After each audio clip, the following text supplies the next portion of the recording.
วันนี้เป็นมื้อวันหยุดทุกคนก็เลยสิพาทุกคนไปย่างเลาะแล้วก็ไปซื้อกับข้าวกันเด้เนาะแล้วมาเบิ่งว่ากับข้าวอยู่ที่ประเทศไทยนี่ราคาประมาณเท่าไหร่เนาะนี่ตอนเช้าเฮาก็ซื้อบักพร้างมานำนี่ภาษาไทยเรียกมะยงชิดแต่ภาษาลาวเอิ้นบักพร้างแต่ทั้งภาคกลางก็มาฟังนะบักพูบักพร้างบ่ฮู้ว่าแม่นจักบ่ซื้อบักแตงมาตำอันนี้ก็ราคาขึ้นทุกคนปกติ10 บาทอันนี้13อันนี้15อิหยังวะแพงขึ้นกว่าเก่า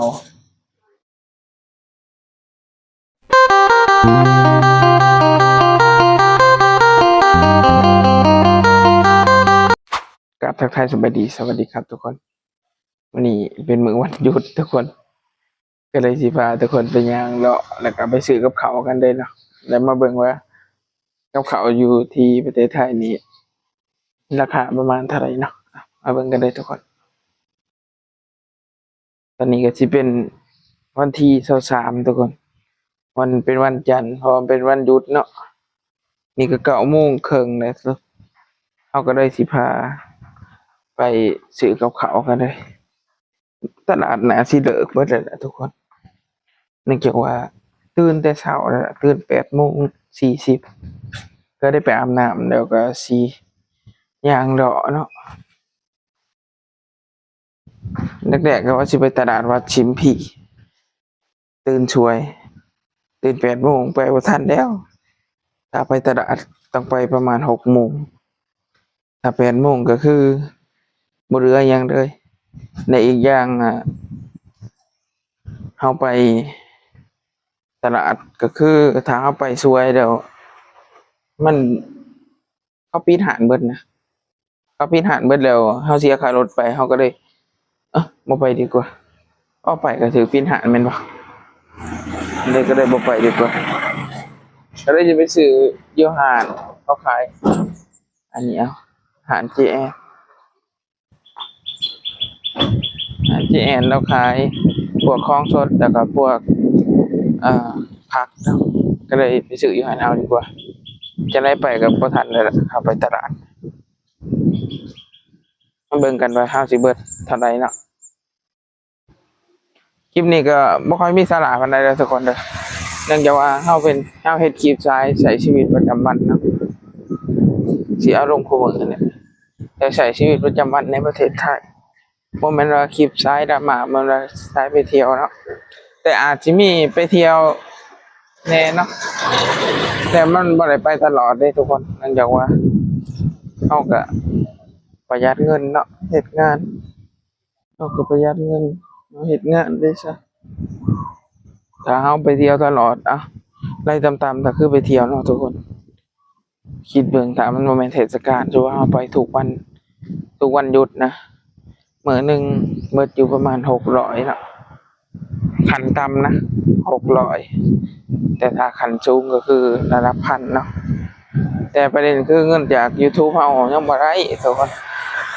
แต่บ่ฮู้ว่าถ้าเฮาไปเฮ็ดคลิปไปเที่ยวนี่คนสิเบิ่งหลายบ่อีกอย่างอุปกรณ์เฮาก็บ่ได้ว่าสิมีเนาะก็คือแค่ซื้อแค่มีแค่โทรศัพท์เครื่องเดียวกับไมค์ราคา200ไมค์ราคา200-300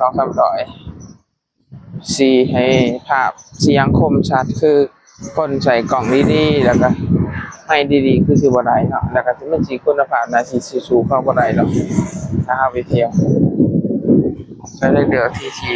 เฮ็ดคลิปใช้ชีวิตประจำวันเนาะแล้วก็ผ่านการสร้างรายได้จาก YouTube แล้วทุกคนผ่านเรียบร้อยแล้วผ่านมาประมาณ6 เดือนแต่ยังบ่ทันได้เงินเนี่ยวิวบ่แม่นว่าข้อยเฮ็ดบ่ได้เด้อทุกคนก็คือข้อยเชื่อว่าข้อยเฮ็ดได้แต่ข้อยเฮ็ดบ่สุดซื่อ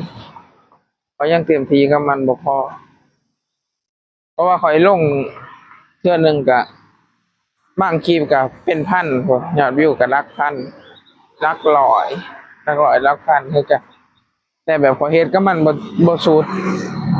เมื่อก่อนข้อยลงเนาะลงคลิป วิวก็ลักพันก็เนี่ยเรียนก็ขึ้นเดียวแต่มันนี่เขาก็หยุดทันทีทันใดเด้อลงประมาณอาทิตย์หนึ่งแล้วก็หยุดไป10 มื้อยังมาลงใหม่แบบนี้มันก็เลยเฮ็ดให้ข่อยแบบ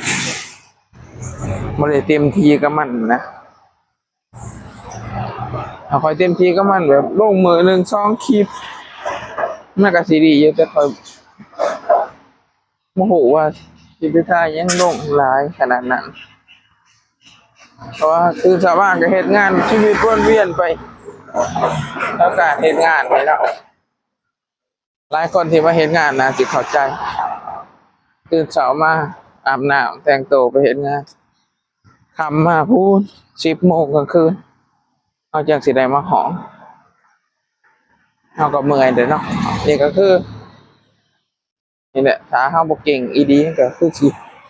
บ่ได้เนาะอ่ะพอไปซื้อของกินกันเนาะทุกคนเนาะสิหอนหานก็ได้ทุกคนก็มาหอดห้องเป็นที่เรียบร้อยแล้ว เมนูผมด้วยเมนู ซื้อบักแตงมาตำอันนี้ก็ราคาขึ้นทุกคน ปกติ10 บาท อันนี้13อันนี้15เอียงวะแพงขึ้นกว่าเก่าเบิดไป200 กว่าบาทเลยอันนี้ทุกคน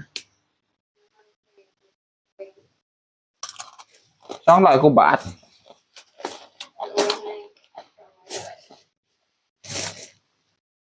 40 บาทตอนนี้ยังถึกอยู่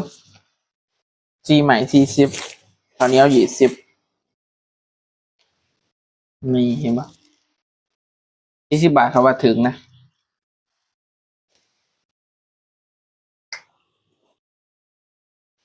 ครับ เดี๋ยวเขาใส่หม้อมีได้เพราะว่าก็อันนั้นต้องข้างในมันเห็นเลย โอเค ก็อันนั้นล้างหมดเขาเห็นทางนี้ถึงหม้อ หาตำบักแตงก่อนทุกคน เดี๋ยวไปขอตัวด่างบักแตงนะครับช่อยเดี๋ยวเราสิมาตำสู่เมียกิน จะมาเบิ่งนี่ นี่ตอนเช้าฮอกระสือบักพางมานำนี่ ภาษาไทยเรียกมะยงชิด แต่ภาษาลาวเอิ้นบักพาง แต่ทั้งผักกาดด้วยมาฝังนะ บักพูบักพางบ่ฮู้ว่าแม่นจักบ่แต่บ้านเฮาเอิ้นบักพางล้างเรียบร้อยเลยทุกคนสิมาชิมกันหนึ่งว่ามันสิหวานหรือบ่อืมอืม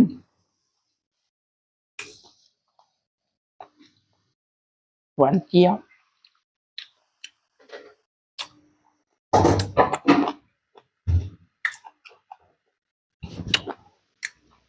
อืมหวานครับอืม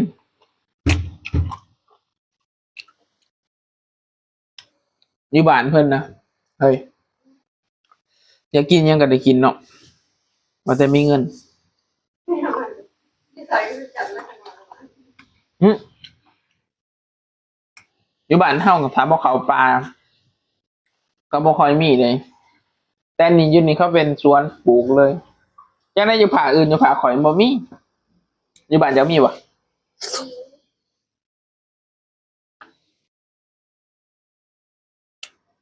อยู่บ้านข่อยมีแต่ข้าวปลายังได้กิน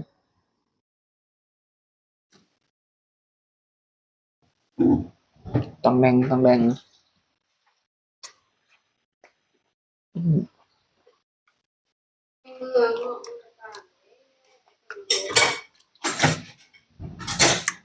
เมืองนี่ความราคาอยู่ นอกจาก นอกจากกินอยู่ห่านหน่วย2 หน่วยก็บ่เคยซื้อกินอีกจักเทื่อ ก็นั่งมาซื้อกินครั้งแรกเลยเมื่อก่อนกินแต่อยู่ห่านหน่วย2 หน่วยแทนแหละเพราะว่าเขาเอามาเฮ็ดยังวะไอติม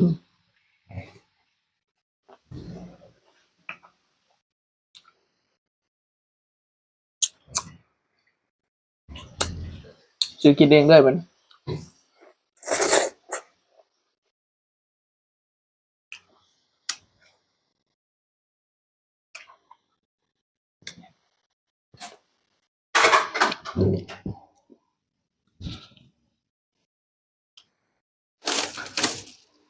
ก็จิประมาณนี้ทุกคนอ่ะแต่ให้มาคลิปนี้ก็สามารถกดไลค์กดแชร์กดติดตามได้เลยทุกคนเลยสำหรับคลิปนี้ขอตัวลาทุกคนไปก่อนเจอกันใหม่คลิปหน้าแล้วคลิปนี้บ๊ายบายสบายดีบ๊ายบาย